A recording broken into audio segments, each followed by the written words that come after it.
Muy buenas tardecitas, señoras, señores. Estamos dando comienzo nuevamente a Tercera Posición, que como ustedes saben, durante 60 minutos los vamos y las vamos a acompañar con cosas que tienen que ver con política exterior en este momento. Estamos, como siempre, con Lautaro Gorosito. ¿Cómo estás, Lautaro? ¿Cómo estás? Todo bien. Acople ahí. Todo bien, por ahora. Full estudio esta semana. Me parece muy bien. Está también con nosotros Kiara Carro. ¿Qué haces, Kiara? ¿Cómo andan, chicos? ¿Todo bien? Bien, che, todo en orden, tratando de entender un poco las cosas que están pasando en este momento en el mundo. Son inentendibles, Lucho. Sí, hay muchas cosas y sobre todo con Medio Oriente, el plan de paz sugerido por Trump, en el medio la disputa por el Premio Nobel de la Paz, es decir, una serie de temas. Pero para hablar específicamente de la situación en Gaza, lo hemos invitado en el día de hoy a Carlos Cascote Bértola, que está con nosotros. ¿Cómo estás, Carlos? Muchas gracias por venir. Muy bien, gracias por invitarme. Les cuento que Carlos regresó el jueves pasado, el 7 de octubre, después de estar 6 días incomunicado en un penal en Israel. Por supuesto, vamos a conversar sobre esa situación porque formaste parte de la flotilla, así se la conoció, ¿no? El grupo de barcos, de alrededor de 50 barcos que salieron desde España por el mar Mediterráneo para llevar ayuda humanitaria a Gaza. ¿Cómo fue ese viaje, Cascote? Bueno, muy intenso, desde lo náutico un desafío, desde más de 500 participantes, 50 países, influencers, diputados europeos de distintas partes del mundo, desde lo cultural, desde ir a hacer visibilizar un genocidio, digamos. Tenía un montón de condimentos, trajimos un montón de afectos y un montón de anécdotas de todos los colores.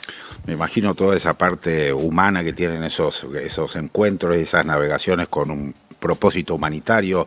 Ahora, la historia no termina bien, o sea, ustedes salen desde España, empiezan la navegación con ayuda humanitaria, en el medio tienen algunas situaciones de violencia generadas por los israelíes con algunas de las embarcaciones hasta que finalmente se produce el bloqueo y la invasión, digamos así, de parte de las tropas israelíes a los barcos, ¿no? Contaros cómo sigue después la cosa. Sí, una vez que nos interceptan, nos llevan hasta Israel. Era muy gracioso después una vez que ya estábamos detenidos, el proceso, decía, ¿sabe usted es consciente que entró ilegalmente a Israel?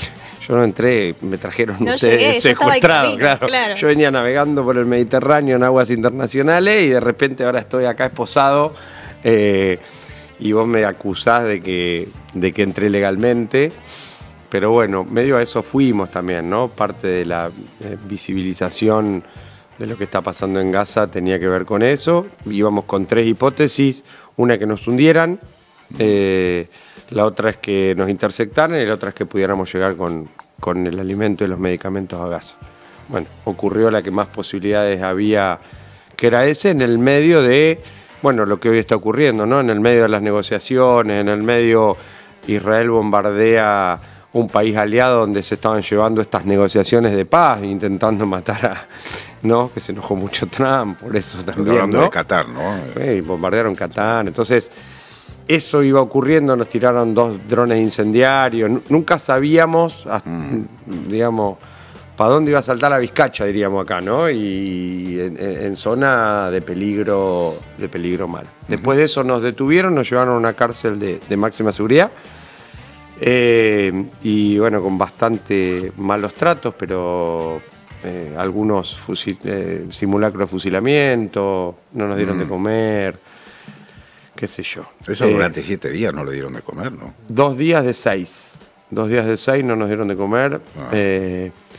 Y después, obviamente, nos hacinaban a propósito, porque quedaban celdas vacías. Cuando iban saliendo algunos europeos, quedaban celdas vacías y igual nos volvían a poner de 16 en una celda que es para 8, para que dormamos en el piso. Porque el hacinamiento es normal, qué sé yo, en las cárceles, acá en nuestra querida Latinoamérica, yo tengo 1000 camas y tengo 2000 presos, qué sé yo, amontónense, pero cuando lo haces a propósito es, claro, ¿no? Para maltratar deliberadamente. Pero había el primer ministro israelí que nos filmó y nos hostigó diciendo que íbamos a matar bebé israelí, digamos que cosas absurdas. Con esos discursos de odio generan estas cosas después en la fuerza de seguridad, no. Cascote, ¿podés describir bien cómo fue esa semana detenido o secuestrado, mejor dicho? ¿Qué se decía? ¿Cómo era el régimen? ¿A dónde específicamente en términos geográficos estaban? Mira, estábamos al oeste, digamos, de Gaza, la cárcel más grande israelí. No se decía nada porque estamos incomunicados, 6 días incomunicados, ¿no? Acá, en cualquier régimen, cuando te detienen, estás incomunicado hasta que te ve un juez. Después hay teléfonos y eso, en las cárceles ahí no había. La única comunicación era a través de los consulados de los países y era un teléfono descompuesto. Yo venía el cónsul de Turquía, venía el cónsul de Grecia o el cónsul brasilero, ¿no? Al embajador mexicano, por ejemplo, lo maltrataron muchísimo y después era eso, era información que entraba a través de los consulados porque era la única visita que teníamos. Después, nada, estás aislado en una cárcel, te sacaban para interrogarte, volvías, no mucho más. Una cárcel, quedarte quietito ahí, sentado, digamos, esperando a que pase el tiempo. No hay mucho más, charlando con esa diversidad de lo que te tocaba en la celda y a cada rato te cambiaban. Vengan ustedes dos, te ponían otra celda, ¿no? Eso era también, que es otra forma de maltrato. Pero bueno, no. Sí, lógico, eso es una cárcel. Contanos un poco qué es lo que pasó con la ayuda humanitaria. Porque No, iban los barcos y la ayuda humanitaria quedaron secuestrados y incautados por Israel. Todo quedó ahí. No sabemos qué habrán hecho con eso. Sí. Había un barco hermoso, el Sirius, que me preocupa en particular, pero por mi amor por la náutica, que era el barco de Cousteau, de Jacques Cousteau. Ah, mira vos. Sí. El Calipso, se llamaba el Calipso. Claro, sí. El Calipso de Cousteau, que era un velero, los más viejos. Sí, claro. Estaba ahí, lo llevó con nosotros en toda la travesía. Debe haber navegado todo el mundo el Calipso, sí, ¿no? un barco hermoso, Sí. hermoso. Cascote, ¿cómo llegaste vos particularmente a esta misión, si se quiere?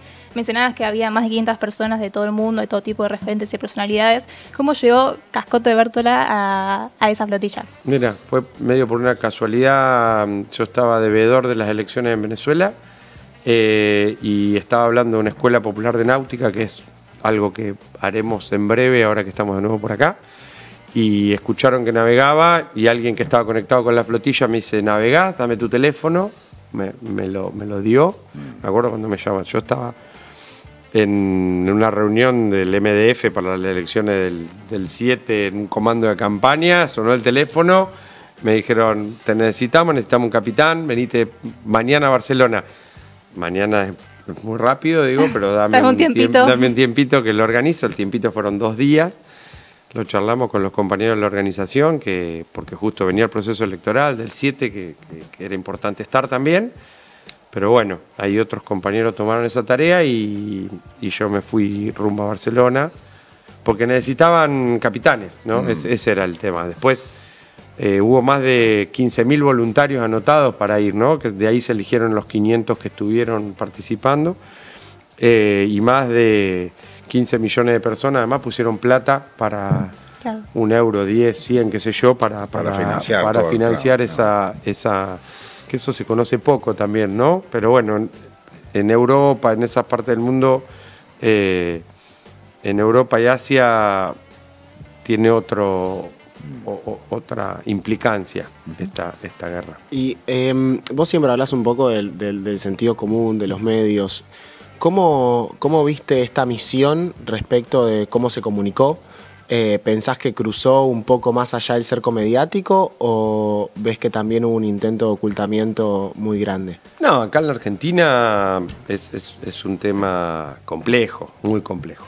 El lobby sionista es dueño de la mayoría de los medios de comunicación y es muy complejo. Muchos periodistas que trabajaban en esos medios que llamaban y hablaban y te decían: mirá, pero está complejo. Pero en el mundo tuvo una visibilización increíble, con movilizaciones, con pueblos despertando. Así que, y acá en la Argentina también creo que un poco se pudo instalar un poco más. Pero bueno, nosotros tenemos una historia compleja también, ¿no? Después de los atentados, después. Y además, el 1% de los habitantes de Israel son argentinos, ¿no? Entonces también ahí hay una, ¿no? Una comunidad muy grande. Pero viste que en Europa hubo manifestaciones en todas las ciudades cuando fue la invasión a la flotilla, todas las ciudades europeas, además de haber reconocido el Estado palestino, ¿no? Fueron dos gestos casi simultáneos con una semana de diferencia, uno en la Asamblea General de Naciones Unidas y el otro en la calle, ¿no? Y recibieron ese tipo de información, Sí, estaban sí. al tanto de eso. Nosotros íbamos navegando, íbamos escuchando los discursos en la ONU, todos los países diciendo, reconociendo a Palestina. Nosotros lo reconocemos, ¿no? Del gobierno de Cristina a Palestina, y tenemos un embajador acá, afortunadamente. Pero muchos países empezaron a dar ese vuelco, porque en realidad la posición del Estado de Israel es una posición muy, muy dura. Inclusive, bueno, el señor este que nos firmaba y todo lo demás, que está a la derecha de la derecha, son esas posiciones que están planteando que hoy las luchas del mundo se resuelven con una guerra mundial y que hay que tirar bomba atómica y matar a todo el mundo. Por eso pueden tener posiciones de que está bien matar nenes porque van a ser futuros militantes de Hamas, ¿no? Gente que piensa así, ahí da miedo. Eso da miedo en serio, porque vamos hacia una humanidad invivible. Viste, Cascote, que hoy es un día importante en términos de la resolución del conflicto o el principio de resolución. Básicamente hay un acuerdo firmado entre Hamas y el ejército israelí de desmilitarización, por lo menos del 50% del territorio, el intercambio de rehenes, que son, bueno, 200 contra 2.000 y tantos que tiene, no, 20 contra 2.000 y tantos que tienen los israelíes respecto de los gazatíes y también de gente de Hamas. Es decir, se pareciera ser el viaje de Trump, la intervención que hizo hoy en el Congreso en Israel, pareciera ser que está la búsqueda de, por lo menos del cese el fuego, de cierta paz. Se habla de un gobierno de transición con Tony Blair a la cabeza. ¿Qué estás viendo en esto que se está negociando en el día de hoy, que fundamentalmente saca el tema de los rehenes y los ataques aéreos y los bombardeos de la escena que estamos transitando desde hace 2 años ya, ¿no? Mirá, siempre que se callan los fusiles y empezamos a charlar, siempre es una buena noticia.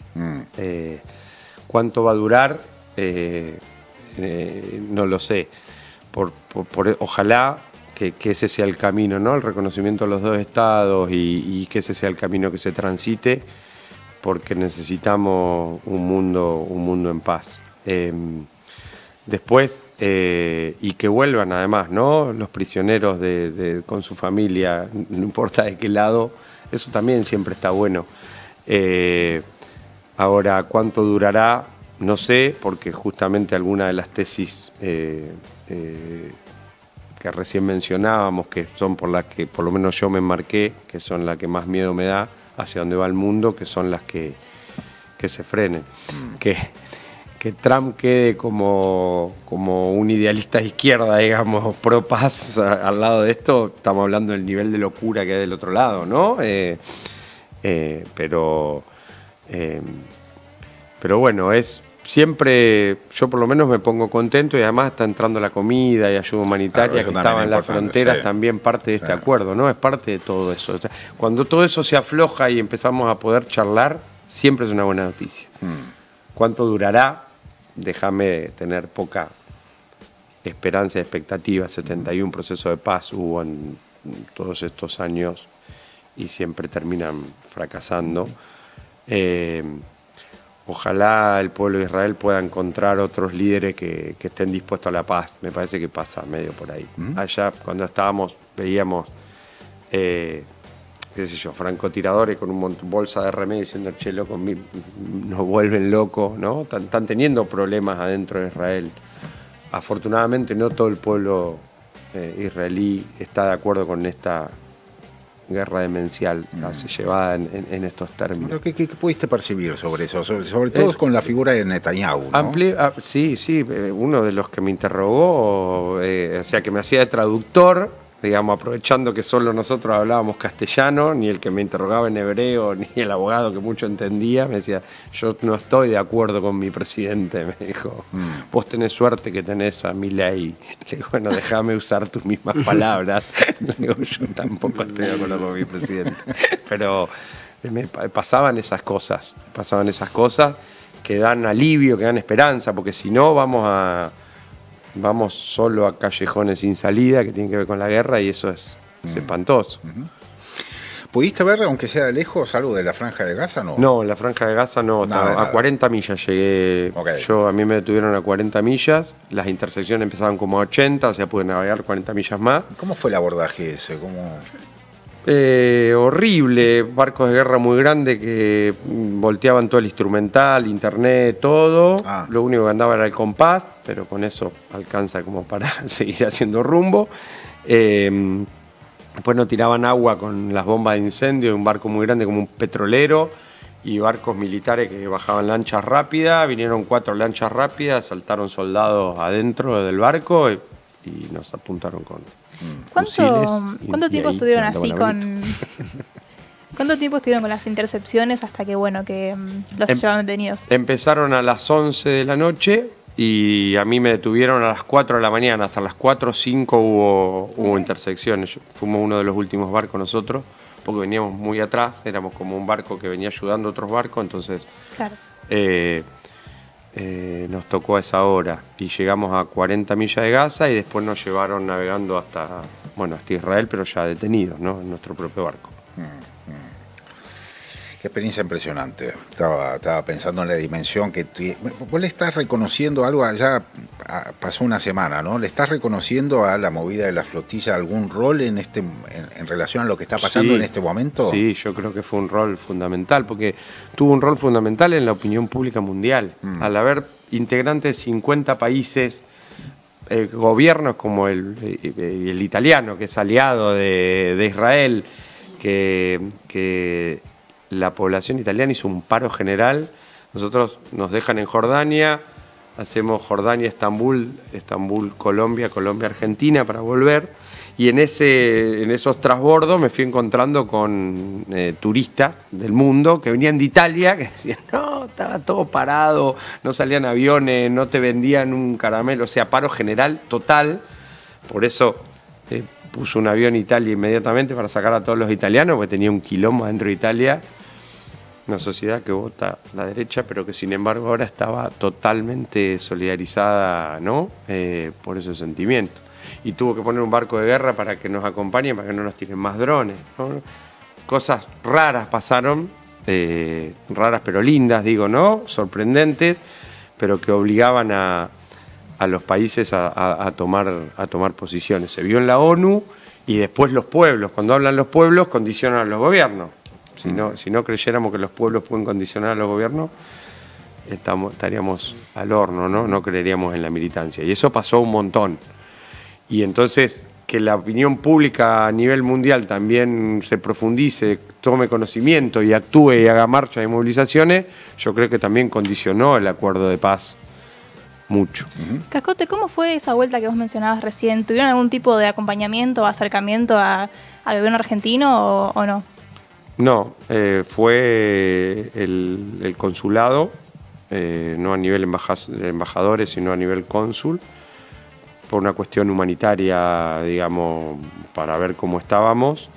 Se portaron muy bien los que fueron, ¿qué te voy a decir? Humanamente bien, digamos, aclarando que el gobierno argentino obviamente era aliado de Israel incondicional y que, pero desde lo humano, la verdad que muy bien.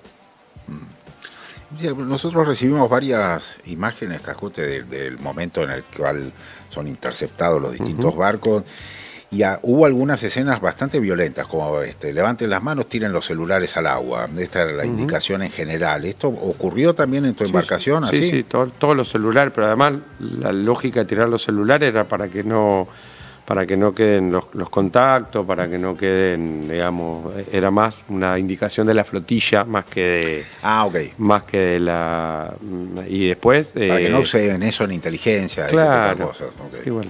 que yo creo que hoy está todo en la nube, porque yo después tuve que comprar un teléfono, poner el chip y bajan todos los contactos, y si está en la nube también lo tienen ellos. Pero bueno, hicimos todos caso. Ante la duda. Jugamos a que sí. Yo creo que el Mossad, si quiere averiguar algo, lo averigua, digamos, pero no iba a discutir en ese, ¿no? en esa lógica. Y después sí fue intersecciones más violentas, menos violentas. Un barco lo hundieron. Cuando nos bajaron del barco a un turco le quebraron el brazo, en esto de poner el brazo atrás. Que sé, una uruguaya le quebraron el dedo meñique del pie con la puerta. Qué sé yo, eso, digamos. Pero bueno, los tratos de una cárcel, digamos, ¿no? Del servicio penitenciario o de la policía cuando nos bajamos del barco. Qué sé yo, eso.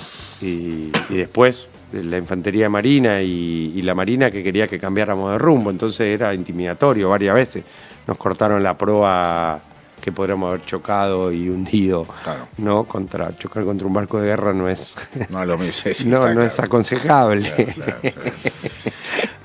Ya que nombraste los turcos, porque Turquía evidentemente cumplió un rol muy importante en este proceso. Sí, turco, malayo, 50 países, imagínate. No, pero lo que pasa es que como nombraste Estambul también como sede, quería saber si había como sede en la cual ustedes llegaron para después de ahí viajar hacia Latinoamérica, ¿no? No, pero desde bueno, Jordania, eso es porque hay... Por la geografía.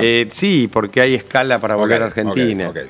No, en ese sentido no reconoces ninguna cosa, por lo menos desde la flotilla, nada concreto respecto a la intervención de los turcos en función de este había proceso. pero como muchos de otros países, y me parece que son los que pusieron el avión que contrató Italia, y claro. Digamos, y bueno, y ahí el mundo árabe con Palestina tiene, ¿no? Se vio eso, por ejemplo, cuando estuvimos en Túnez también.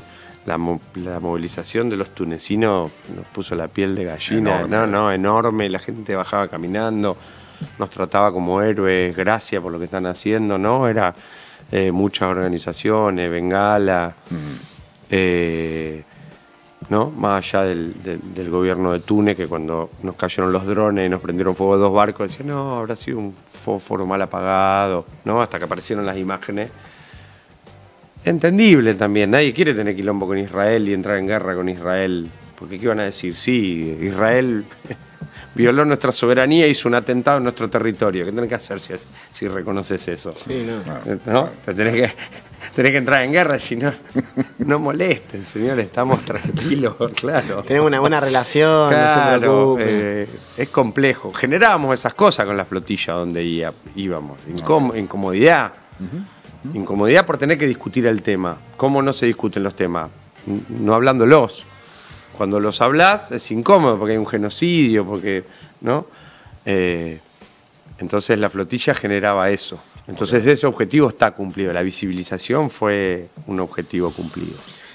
La última consulta que tiene mucho que ver con la visibilización del tema, que es la figura de Greta Thunberg, ¿no? Que es un poco, funcionó como una lideresa de esta flotilla, y después hubo, una vez que se producen las detenciones, y hubo muchas versiones sobre el trato a Greta Thunberg. ¿Qué pudiste ver? ¿Qué nos puedes contar al respecto?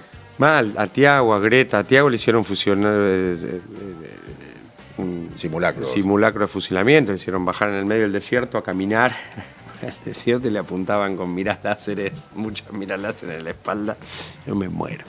Y a Greta la sacaron de la celda más de 50 veces para interrogarla. Pero me parece que ahí hay que tomar las palabras que dijo ella. Lo que nos hicieron a nosotros no es nada al lado de lo que le están haciendo al pueblo palestino, ¿no? Entonces, en esa comparación, Greta es inmensa, por más que sea peticita. Estuve nadando con ella en el Mediterráneo. Y además una Greta que antes tenía una visibilidad y cuando empezó a tocar estos temas fue desapareciendo también, ¿no? De la visibilidad del mundo, ¿no? Cuando hablábamos el rol de los medios. Porque una cosa es defender el ambiente a nivel mundial y otra cosa ya es meterse con estos temas un poco más pesados. Pero no, una inmensa Greta. Doy por concluido. ¿Ustedes tienen alguna consulta más? Ninguna más. Cascote, te agradecemos enormemente que te hayas venido hasta acá, que hayamos tenido una conversación tan linda, tan interesante y un testimonio tan intenso sobre lo que pasó en estos días en el Mediterráneo y lo que pasó con la flotilla cuando llegaron a Gaza, lo que pasó con estar presos y demás. Así que muchas gracias, Víctor. No, gracias a ustedes Gracias. por invitarme. Que tengan una buena tarde. Fue un placer, viejo. Un placer. Muchas gracias. El Cascote Bértola con nosotros conversando sobre esta situación que se vivió en el mar Mediterráneo en relación a la situación en Gaza, que insistimos, ya hoy es un día importante con las informaciones que dan cuenta de que Trump participó de el Congreso en Israel, más allá de que lo levantaron, ¿vieron cómo lo sacaron a un opositor que hizo algún tipo de... Pusieron un cartel que decía alto al genocidio, me parece, Sí, y después Trump dice, qué eficaz. Se quedó quieto y dijo, qué eficaz. Claro, porque lo vinieron, lo sacaron de las pestañas en 2 minutos. No es la primera vez que lo hacen en el claro. Parlamento israelí igual. No, pero bueno, el proceso por ahora está entrando en esto, en una devolución de los rehenes de parte de Hamas y por otro lado el compromiso del Estado israelí de la devolución de los rehenes palestinos detenidos en Israel. Muchos de ellos detenidos durante el proceso de conflicto en Gaza, es decir, en estos últimos 2 años, y muchos también detenidos previamente, que son de Hamas. No sabemos todavía de qué se está tratando este intercambio sobre la cantidad de gente. Sí sabemos que llegaron los 20 rehenes que tenía Hamas en la Franja de Gaza, ya llegaron cada uno a sus casas y hay varias imágenes en el transcurso del día de hoy que fueron emitidas por los israelíes mostrando este acercamiento ya familiar que hay respecto de los rehenes. Vamos a pasar rápidamente, si te parece, a uno de los temas también que está bueno en esta semana que tiene que ver con Perú, Lautaro, ¿no? Bueno, hace 2 semanas hablamos de Perú acá, es como que nos lleva el destino a seguir hablando de este país tan difícil y tan complicado en términos políticos. Hace 2 semanas, en la edición de Tercera Posición, hablamos de Perú y contamos cómo el gobierno argentino se ve reflejado en la economía peruana y quiere darle esa direccionalidad al gobierno, a la política económica del gobierno con Caputo a la cabeza. Bueno, y hablamos de la inestabilidad política de Perú en ese momento, hablamos de la vacancia, de las herencias del fujimorismo en términos constitucionales y la noticia que tenemos hoy para ver es que otra vez destituyeron ¿Pero a un cuánto había presidente durado el en Perú. anterior? Bueno, ¿Un par de meses, unas semanas? Dina Boluarte asume la presidencia en 2022 cuando destituyen a Pedro Castillo en ese momento. Ahí hubo una engaña pichanga del Congreso y por la vacancia lo habían destituido por incapacidad moral permanente. Así es. Creo que igual siempre la misma excusa, ¿no? Porque la vacancia te permite solamente destituir al presidente Claro. así. Lo que tiene es que ese concepto es tan amplio que no hay No hay límites. no hay Es lo que vos para quieras eso. que sea. Bueno, entonces destituyó el Congreso peruano de vuelta a Dina Boluarte, que como habíamos dicho hace unas semanas se había cargado ya más de 70 muertes en represiones en la calle. Con 120 votos afirmativos, el Congreso peruano la destituyó. La vacancia se permite, el Congreso tiene 130 diputados y la vacancia se ejecuta con 87 votos afirmativos. El presidente que asume ahora se llama José Gerí. Es un presidente de 38 años, es abogado, es del partido político Somos Perú, que es parte de la Democracia Cristiana, un partido político que nace a fines de los 90, un partido político que se conforma en el centro urbano de Lima. De hecho, ese partido se llamaba Somos Lima en ese momento, y adoptó varias políticas en su momento respecto a los posicionamientos antiaborto, la familia, de una mirada muy conservadora de la sociedad, pero también en su línea narrativa siempre fue un partido político que planteó que el Estado tenía que hacerse cargo de la economía y no al revés como planteaban los últimos presidentes a los Pedro Castillo en Perú. En la declaración cuando asume la presidencia, él plantea que tiene que haber un gobierno que pueda liderar un proceso de vuelta a la democracia y fortalecer las instituciones donde se termine la inestabilidad política. Pero bueno, casi todos los presidentes que asumieron en Perú en los últimos 7 años, que fueron 7 presidentes, dijeron lo mismo y acá está Perú. Con una inestabilidad política que parece no terminarse nunca. Que es el modelo que quiere copiar Caputo, además, ¿no? Es el modelo que quiere copiar Bueno, Caputo. y es lo que había dicho él en, no sé si en Neura, había dicho cuando estaba con Bausili. Dijo, bueno, mirá, Perú tiene un montón de quilombos políticos en términos de, partidismos políticos, y eso no afecta en la economía, porque en la economía no pasa nada. ¿Por qué? Porque Había básicamente dicho, tiene el 70% del trabajo informal, pero la macroeconomía re está bien, ordenada. Claro. Pues Es claro, espectacular. Bueno, y van pasando los presidentes, pero el que no cambia es el presidente del Banco Central, que es el mismo de cuando, de 2000 y pico, un No, toque ahí está antes. el tema, ¿no? Ahí se ve quién gobierna, el me parece. verdadero presidente, Claro. ¿no? Gracias, Lautaro, entonces, No, por por favor. el informe sobre la situación en Perú. Otro de los temas que queremos contarles en el día de hoy lo tiene Chiara y tiene que ver con el Nobel de la Paz para María Corina Machado. Sí, un Nobel un poco controversial. Sí, claro. María Corina Machado se ha convertido en la última década en la cara opositora, ¿no?, a Nicolás Maduro allí en Venezuela. Ella es ingeniera de formación, fundadora de la organización de observación electoral Sumate y líder de la cara visible de la oposición allá en Venezuela. Ganó el Nobel de la Paz argumentado por el hecho de que se esforzó en promover el derecho a la libertad en Venezuela bajo la presidencia de Nicolás Maduro.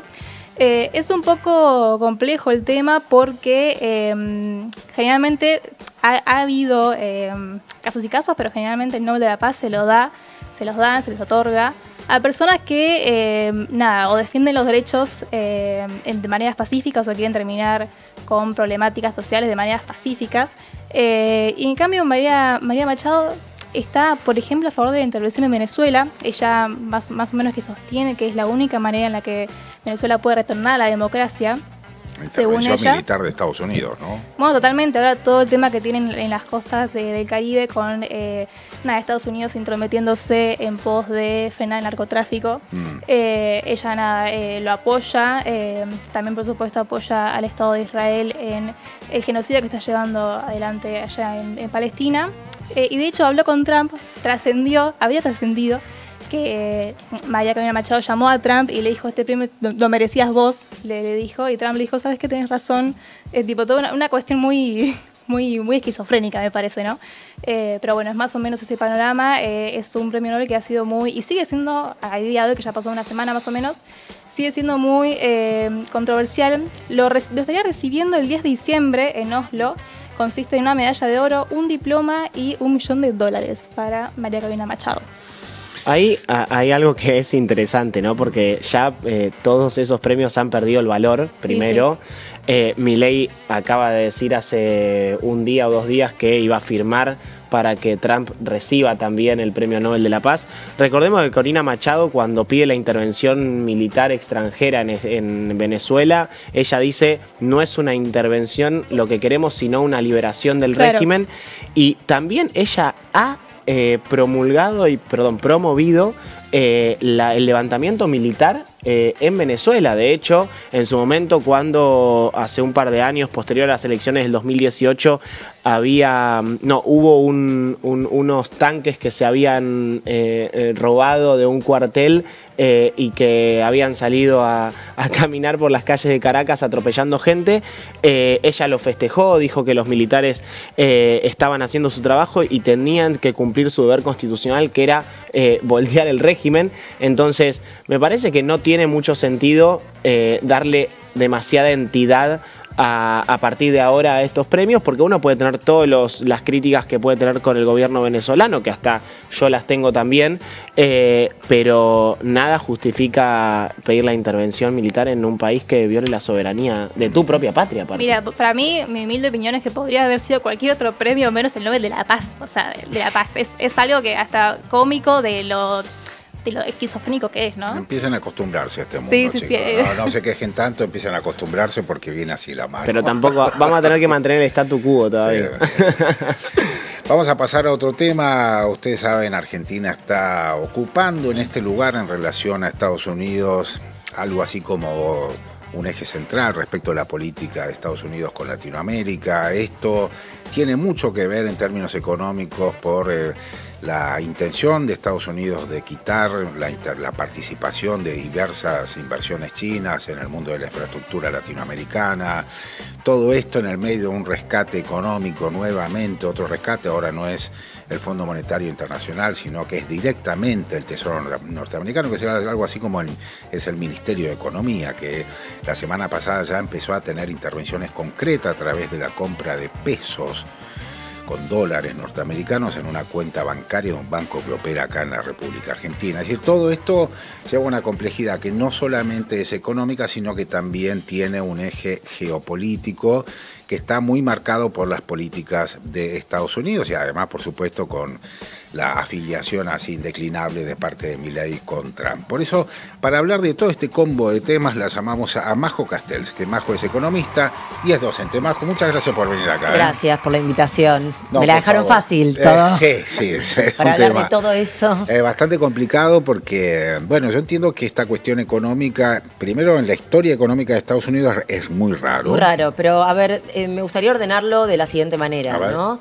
Lo primero es una demostración más del fracaso del modelo económico que propuso este gobierno desde su llegada. Digamos, ya hay un montón de economistas que vinimos advirtiéndolo desde el minuto cero. Muchachos, esto es otra etapa más de un modelo de valorización financiera en detrimento de la producción, la industria, el trabajo de calidad, etcétera, pero eso que parecía venir, este modelo que parecía venir a salvar todo con el equilibrio fiscal, se encontró con el gran problema que tiene la Argentina, que es la restricción externa.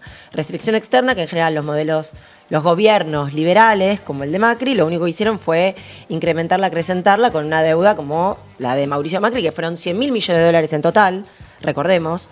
Solamente 45.000 con el Fondo Monetario, pero el resto con acreedores privados, etcétera, que por supuesto genera un yugo a cualquier gobierno del que sea, entre ellos el del Frente de Todos, que no pudo renegociar esa deuda y por eso tuvo un montón de limitaciones. El gobierno de Milei se enfrentó de nuevo con la restricción externa y la pudo salvar primero con una devaluación brutal a su asunción en diciembre del 23, que, bueno, fue una suerte de ahorro de 18.000 millones de dólares que se los comió, fumó, digámoslo de manera coloquial, muy rápidamente. Cuando se queda sin dólares vino el blanqueo, 23.000 millones de dólares. Cuando se agotan esos dólares, viene el salvataje del Fondo Monetario Internacional, como decías, Luciano, hace un ratito, que fue un acuerdo que además no solamente era el Fondo Monetario, porque incluía unos préstamos del Banco Mundial, del Banco Interamericano, exactamente. Entonces, en total era un paquete bastante grande que se fue desembolsando de aparte, todavía no se cumplió. Pero eso también fue insuficiente. Y ahí vinieron dos cosas a la vez: el apoyo del Tesoro norteamericano y la exención del pago de retenciones a un puñado de cerealeras que implicaron 7.000 millones de dólares que le entraron y que también se patinó rápidamente. Caputo, hay que tener talento. Si hacemos la suma son 18.000, 23.000 los dólares del fondo que se desembolsaron, 14.000 más parte de préstamos, más los 7.000 millones de dólares que entraron por el no cobro de retenciones, que piensen, el Estado dejó de recaudar 1.400 millones de dólares por recibir 7.000, es decir, una tasa de interés de 20% en nada. No existe en el mundo, digamos, fue un regalazo, ¿entienden? O sea, vos adelantaste 7.000 y te ahorraste de pagar 1.400 millones en detrimento de recaudar impuestos de un gobierno que además dice que pregona el equilibrio fiscal, ¿no? Una manera rara de hacerlo. Entonces, la llegada de Estados Unidos ahora del Tesoro norteamericano es solamente la confirmación nuevamente del fracaso de este modelo. Y miren lo paradójico, lo loco que pasó. Durante las semanas anteriores, las últimas 2 semanas, el Tesoro argentino, lógicamente, intervenía en el mercado. Ya no el Banco Central, sino el Tesoro, con estos dólares que había acumulado un poco a costa del ajuste sobre jubilados, docentes universitarios, laburantes del Garrahan, discapacitados y cualquier sector vulnerable de la sociedad que exista, trabajadores y trabajadoras estatales. Bueno, había logrado juntar una cantidad de dólares que se sumaron a los 7.000 millones estos que les decía. Bueno, Caputo fue juntando un poco y fue interviniendo en el mercado. El Tesoro. El viernes hasta las 2 de la tarde, el viernes pasado, ¿no? Hasta las 2 de la tarde, el dólar subía y el Tesoro argentino no tenía más dólares para intervenir. Porque se los había fumado todos, porque digamos, la corrida es permanente, ¿no? Después, si quieren, hablamos un poco de lo que es esto que se llama esta valorización financiera, esta vuelta. Bueno, hasta que a las, no sé, entre las 2 y las 3 de la tarde, interviene no ya el Tesoro local, argentino, sino que interviene el Tesoro norteamericano. De vuelta, una rareza, con un eufemismo que es muy... por lo pronto original, de comunicar las cosas, que decís, compraron pesos. Bueno, no, muchachos, vendieron dólares. Como venía haciendo Caputo para sostener el tipo de cambio, esta vez vendió dólares, pero no el Tesoro argentino, sino el Tesoro de Estados Unidos. ¿A cambio de qué? Nadie sabe, pero nada bueno, digamos, distintas hipótesis, si quieren, las hablamos. Eso es interesante, Majo, porque... A ver, ahí hay un mundo de dudas en general, el mundo de la finanza y todo, sobre todo teniendo también en cuenta la historia del propio Scott Bessent, que es un financista. Absolutamente, eso era uno de los puntos. Etcétera. Y además él en sus declaraciones dice, yo soy alguien con mucha experiencia en el mundo de la finanza, no voy a perder plata. Sí, es un para Caputo, ¿no? Digamos, claro, es como... por eso, es muy parecido. De hecho, no es economista, es politólogo, me parece. Ah, es politólogo, mirá. No sabía el dato, pero bueno, es un financista, efectivamente. Es un financista, es una persona que, bueno, al margen de que hay ciertas sospechas sobre los beneficios que el propio Tesoro puede haber generado a el círculo más cercano del gobierno norteamericano, como es este famoso citronela, vamos a decir, sí.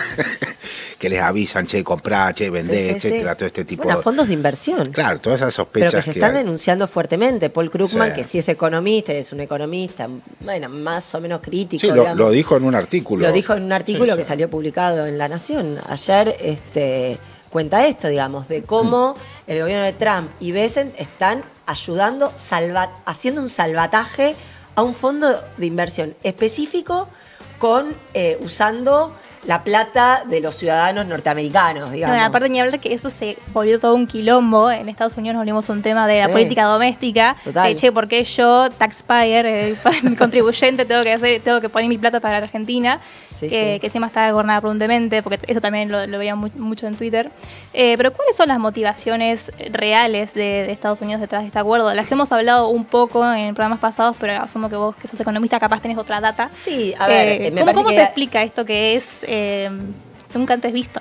Me parece que algunas responden a una cuestión, si se quiere, geopolítica. Bueno, el nombre del programa Tercera Posición da cuenta de un mundo complejísimo que a veces es difícil de entramar, pero a ver, yo diría 2 o 3 cosas. Una, bueno, efectivamente la incidencia de Estados Unidos, que está en disputa, hay una disputa por la hegemonía global entre Estados Unidos y China, China como una hegemonía ascendente, Estados Unidos como una hegemonía en descenso, y ahí hay todavía una disputa por ver quién se queda con esta parte de América Latina.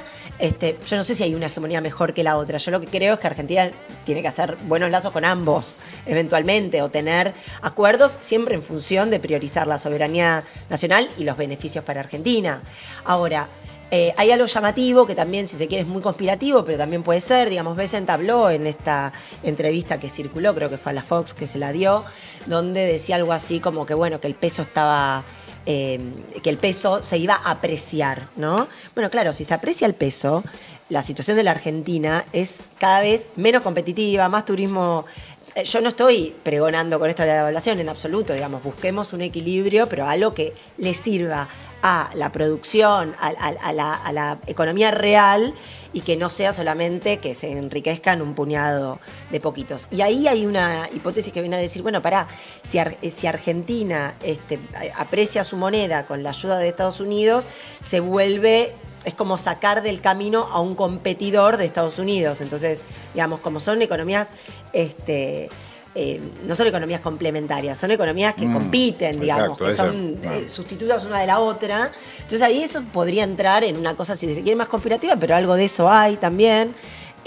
Bueno, esta cuestión que decíamos del salvataje de estos fondos de inversión, y acá me parece que la reflexión es más de vuelta mundial y ver cuál es el peso del sector financiero a nivel mundial por sobre los estados-nación.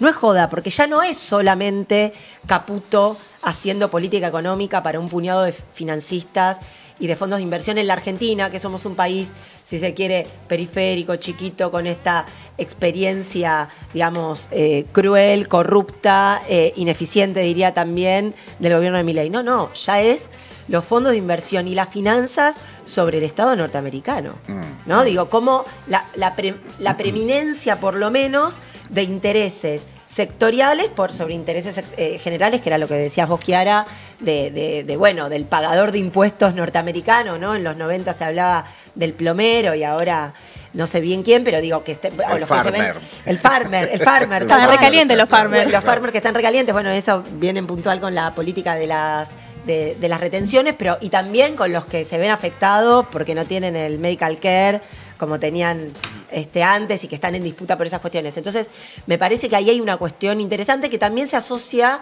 con todo lo que es la tecnoeconomía, ¿no? Los tecnocapitalistas que también están en disputa mundial por lugares, por inversiones y que es como otro capítulo y Argentina queda ahí un poco. O sea, ¿no? La puerta al cielo, etc. Efectivamente, claro, como esta idea de todos bien tentados con quedar bien. Primero era ahí se me fue el nombre, el que tiene muchos hijos, Elon Musk, claro. ¿No? Como estaba. No, pero ahora es un enemigo. Ahora es un enemigo, sí. Pero bueno, pero no importa. Van cambiando. Las cosas son así de volátiles, ¿viste? Pero van cambiando, pero digamos, es la figura de los tecnocapitalistas, claro. Y de esta idea ¿no? de la inteligencia artificial y demás como lugar de disputa de vuelta. Majo, hablando de volatilidad y de contradicciones, ¿no? Que tiene Trump también, pero que también tiene mucho nuestro presidente. Sí. Es raro decir nuestro, pero es nuestro, es lamentablemente. Como vos dijiste, sí. Es el presidente de la Argentina. Es el presidente de todos. Sí. Eso es lo más grave todavía. Sí. Pero a mí lo que me interesa es cómo les podés explicar vos a la gente esas contradicciones que tiene el gobierno en términos de política económica respecto, por ejemplo, de que es un gobierno que supuestamente no iba a intervenir en el mercado de cambio, no iba a intervenir en ningún área de la economía, que el Estado y el Banco Central primero que lo iba a sacar, después que iba a ser un regulador de precios más o iba a tener el mismo rol que tenían otros mercados. Entonces, ¿cómo le explicamos a la gente que por ahí está un poco más confundida respecto de la política económica del gobierno macro y cómo afecta a la economía del bolsillo, a la economía familiar? Bueno, a ver, si hay algo que a mí me gustaría que quede de esta experiencia nefasta, que van 2 años y bueno, si todo sale medianamente 2 años razonable, que flotamos entre bandas. 2 años que flotamos entre bandas y 2 años más que va a ser el gobierno de Milei y esperemos que no renueve su mandato, es que una cosa que me parece que debería quedar bastante clara es que con equilibrio fiscal no solo no basta, sino que, es un elemento para pensar la macroeconomía, pero no es el determinante de todos los problemas de la Argentina. Y esto me parece que es muy importante. Estamos a minutos de que se publique la inflación hoy. Ni siquiera logra una baja de la inflación sustantiva y sustancial. No es ni siquiera la estabilidad de los 90. Quiero decir, hay un costo altísimo con una política que es la del equilibrio fiscal, que es insuficiente para arreglar problemas. ¿Por qué? Porque el problema está en otro lado, que es en la restricción externa y faltan dólares. Y acá linkeo con tu pregunta, Lautaro. Digamos, efectivamente, como faltan dólares, lo que tenés que regular es los dólares, y es permanentemente eso lo que intentó hacer el gobierno, creyendo que, porque de vuelta, hay un elemento que efectivamente la inflación está vinculado al tipo de cambio, entonces no era solamente un fenómeno monetario, entonces la inflación también era no dependía solamente del gasto y de la emisión y de la maquinita de la emisión, sino que dependía de lo que pasaba, de la cantidad de dólares que había en el Banco Central. Y ellos entonces lo que hicieron todo el tiempo es tratar de entrar dólares, hasta lo que con blanqueo, con endeudamiento, con acuerdo con el Fondo Monetario Internacional, con acuerdo con el Tesoro de Estados Unidos, sin saber del todo claro qué es lo que viene planteando Cristina hace 8 años mínimo. Pero, por supuesto, y un montón de otros economistas, quiero decir, tampoco es que Cristina fue la primera que lo vio. Con distintas formas, el problema de la restricción externa, yo a veces digo en mis clases restricción eterna, claro, porque Argentina ha vivido eternamente con problemas de restricción externa y con un problema mayor que es la fuga de capitales. La formación de activos en el exterior, la llamada FAE, es un problema enorme para la economía argentina. Es como un saqueo permanente a la riqueza del pueblo argentino. Entonces es muy difícil desde ese lugar salir a hacer políticas. Si vos tenés un gobierno encima que pone un ministro de Economía basado en esa lógica de endeudamiento, valorización interna y fuga, a lo que dé, destruyendo la economía. Yo les quiero dar un dato antes, porque vos decías cómo afecta eso a la economía real, pero a lo que dé un saqueo permanente y sistemático, bueno, el problema es que Argentina no sale, pero no es el problema del equilibrio fiscal, no es el problema de las 110.000 pensiones de discapacidad que sean, digamos, si la discapacidad es verdadera o no es verdadera. El problema está en otro lado. Entonces, si hay algo que a mí me gustaría de esta experiencia, que me parece que nosotros como comunicadores o cada uno en el lugar que esté, tiene que tratar de ser como una voz, una especie de parlantito diciéndolo, es, bueno, el problema no es este, o no es solamente este, acá hay un problema y hay que atenderlo en serio. El gobierno que sea, que le siga al gobierno de Javier Milei, ya sea una Schiaretti, un Axel Kicillof, una Cristina el mundo, o quien sea, o hasta un gobierno de derecha, va a tener el mismo tema. Va a tener el problema de la restricción y va a tener que sentarse a negociar la deuda externa argentina. Puede ser una negociación más por izquierda y más con un sesgo más nacional y popular, o puede ser una negociación por derecha, regalando y entregando recursos naturales, como ha sido en su momento en los 90 las privatizaciones de las empresas. Una cosa que me parece importante en relación al comienzo de la charla, que es la asistencia de Estados Unidos, sí, en este caso tan particularmente hecha a través del Tesoro y no de las presiones que habitualmente hacía en el Fondo Monetario Internacional, por ejemplo, como fue en la época de Macri o en el préstamo que le hicieron a Caputo. El préstamo reciente también, claro, de 20.000 millones. ¿No? Claro, no es poco. Ahora, hay una intervención que hace el propio secretario del Tesoro en esta entrevista que estaba citando de Fox, en donde él dice que, bueno, que Argentina está recibiendo esto porque se comprometió a quitar a China del medio. Algo así es la frase, ¿no? De sacar a China del mundo. Ahora, China es el segundo socio comercial de Argentina. Sí. Es el comprador de proteínas más importante que tenemos. Es un comprador ahora de carne también muy importante. El nivel de intercambio que hay con China de parte de Argentina es enorme. Hay grandes obras de infraestructura. La inversión más grande de China fuera de su territorio está en las represas del río Santa Cruz, en la provincia de Santa Cruz. Mira, no tenía claro ese dato, no lo sabía. Sí, son 8.000 millones de dólares. Mirá, es la inversión más grande que tiene China afuera en este momento, después del puerto de Chancay que hizo en Perú. En fin, hay una serie de razones. Hay un peso enorme de China por supuesto. En nuestra cotidianeidad, impalpable, pero que está efectivamente. Claro, porque me imagino que no debe ser fácil cerrar una puerta así tan sencillamente como plantea a veces, ¿no? Pero por supuesto que no. O va a implicar un costo más alto todavía para la Argentina.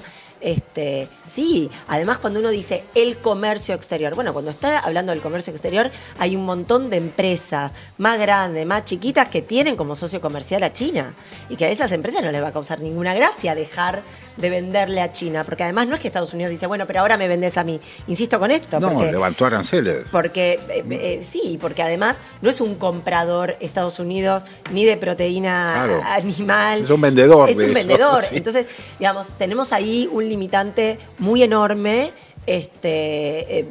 Sí, yo creo que hay algo más fantasmagórico. Además, también me parece que en el gobierno lo que hay es un manotazo ahogado, digamos, ¿no? Un enorme fracaso electoral el 7 de septiembre en la provincia de Buenos Aires. Por verse un fracaso electoral, me parece fuerte el 26 de octubre, y me parece que en medio de eso, de lo único que se puede aferrar es de un dólar estable y una inflación más o menos moderada. No mucho más. Les quería dar un dato que me parece no menor. Desde que asumió Milei cerraron 16.000 empresas. Esto da algo así como 28 empresas por día. Y hay pymes, por supuesto que está el kiosquito que cerró del barrio, pero también está una empresa constructora de cerámicos con 300 empleados. Y ese es el trabajo bueno de calidad, que tal vez eso todavía no se ve reflejado en los datos de desempleo y de empleo, porque hay una manera de medir que es, si yo voy y te pregunto a vos, ¿trabajaste la última semana? Y vos me decís, sí, manejé el auto de mi viejo como conductor de Uber, yo te pongo que vos sos laburante. Y vos a lo mejor, bueno, trabajaste pocas horas o estás en un trabajo informal, entonces eso sí se ve mucho, que aumenta la informalidad. Pero las pymes hicieron un relevamiento de la gente que tuvieron que sacar del mercado formal. 236.000 puestos de trabajo menos. Muchísimo. 236.000 puestos de trabajo de calidad el empleo que decimos, ¿no? El que tiene, bueno, seguridad social, que tiene vacaciones, que tiene una serie de cosas, trabajo industrial. Entonces, yo también... Qué raro, el presidente nos sacó 12 millones de personas de la pobreza. No, bueno, los metió primero. Lo que pasa es que acá hay una paradoja, digamos. Él cuenta desde post-devaluación. Entonces, claro, con la devaluación metió un montón de gente en la pobreza. Al trimestre siguiente crece la pobreza y él entonces compara con el primer trimestre de 2024. Y sí, sacó. Y puede haber alguno más por ingreso. Hay algunas cuestiones metodológicas que tienen que ver con que en contextos de alta inflación es más difícil decir tu ingreso y ahora hay una inflación más baja y la pobreza se mide con, sobre todo, alimentos, y alimentos es lo que menos subió de la canasta. Hay algunas cuestiones metodológicas. Nadie puede decir que se está mejor, digo. Ayer veía unos extractos del programa de Mirta Legrand, la bomba tucumana, que me imagino que no particularmente es para No es la más militante. Nadie la puede tildar de militante kirchnerista y de cuca. Nada, cuenta que el hermano la llama para pedirle guita para pagar la luz. La madre y cobra, la madre dijo, no cobra llega. 260.000 pesos de jubilación y paga 300.000 pesos de luz. Sí, sin el bono es eso, claro. En eso está. Entonces digo, me parece que hay una situación de la economía real de a pie muy deteriorada. Insisto con esto, digo, me parece que al gobierno no es que no le importa el acuerdo con China, porque en algún lado debe tener sabe que China, pero estos son manotazos de abogado lo que den, y en el medio de Estados Unidos se aprovecha. Pero yo haría lo mismo si tuviera ese poder de fuego para el salvataje de otra economía. Y otra reflexión, digamos, ya me imagino a modo final, porque debemos estar en el final, es... Esto aún cuando salga bien en sus propios términos, ¿qué quiero decir que salga bien? Cuando se sostenga y no explote por el aire y no haya ningún presidente yéndose en helicóptero, esto sale mal para la Argentina y para los argentinos. Esto es menos industria, y no es menos industria, es un proceso de desindustrialización como el que se vivió en la dictadura militar, como el que se vivió en la década de los 90. Esto es menos empleo de calidad, más precarización laboral, como cuando uno va a Perú, que digamos, tan hablado y tan ejemplo es, ¿no?, de los economistas liberales tan divinos, me encantaría que vayan. No hay seguridad social en Perú. No se puede medir el desempleo porque, claro, pues todos venden chupetines en el semáforo. Pero eso no es una sociedad de calidad, una vida cálida, ¿no? Volviendo a China, ahí primero el comentario sobre China saca, bueno, la representación diplomática acá en Argentina saca un comunicado, sí, la embajada china, que le caracteriza como provocadoras las declaraciones de Córbesen y la Guerra Fría.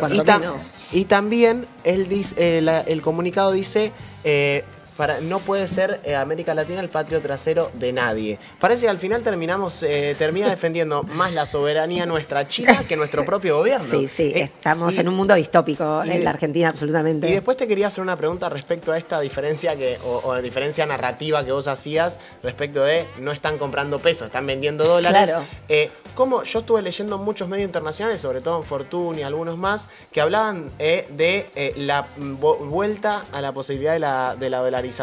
Yo lo que pensaba es, me parece medio raro si el Tesoro de Estados Unidos está comprando pesos o vendiendo dólares, ¿cómo vamos a dolarizar? Eso no les conviene a ellos. Pero ¿cómo lo ves vos? ¿Pensás que el gobierno puede avanzar en ese sentido? A mí me parece ahí, justo era una pregunta que me parece interesante y la conversaba con colegas el fin de semana. Qué divertido, ¿no? El fin de semana, hablando de todo el fin de semana largo que hiciste, hablé de la posible dolarización o no. Pero efectivamente, a mí me parece que hay dos cosas. Por un lado, la veo lejos. O sea, porque Argentina necesitaría una cantidad de condiciones que cada vez está más lejos y no más cerca. Esto también es llamativo, digamos, ¿no? Esto que decís vos, le está tirando dólares, pero no para dolarizar. Dolarizar igual, yo puedo dolarizar mañana, el tema es a qué tipo de cambio.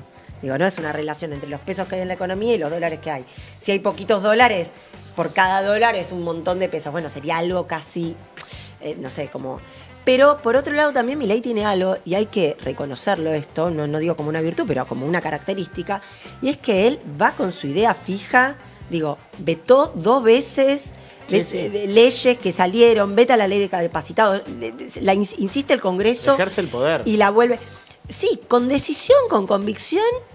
A veces alguien diría, pero casi alocadas, pero digamos, con las botas puestas. Entonces, a veces también yo digo, bueno, quizá quiera en alguna parte de él volver a esa idea dolarizadora, que coincide un poco con su idea de la campaña electoral, digamos, de 2023,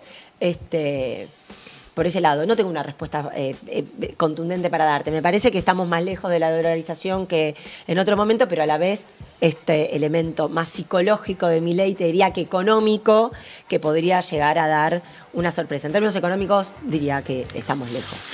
Majo, te agradecemos mucho Por favor, a tu ustedes. tiempo, tus palabras, y la verdad que fuiste muy clara respecto de esta cosa que tiene la Argentina, que se repite. Se repite. Yo no sé por qué el neoliberalismo dice que tiene una receta ahora que es mucho mejor que la anterior, porque es más de lo mismo, ¿no? La misma. Si se vuelven a repetir, es como la mosca que se pega contra A el veces vidrio, gritan ¿no? más y a veces gritan menos, pero siempre. Sí, bueno, hay un poder económico en la Argentina que también lo sostiene y un poder mediático Y también, que le da una linda exactamente. palmada. Majo, muchísimas gracias. A ustedes. Muchas gracias. Les agradecemos también a todo el equipo, Emilia Racciati, que está con nosotros en la producción, en la coordinación general de producción, Pascual Caliquio, Bruno Capachole en la dirección y Sabino Walt en el sonido y en la asistencia de dirección. Gente, Kiara querida, nos vemos el lunes próximo. Nos vemos. Muchísimas gracias, Lautaro, también. Si Dios quiere, nos vemos Muchísimas el lunes. gracias a ustedes también. Nos encontramos el próximo lunes a partir de las 19 horas para compartir con ustedes estos 60 minutos en Tercera Posición.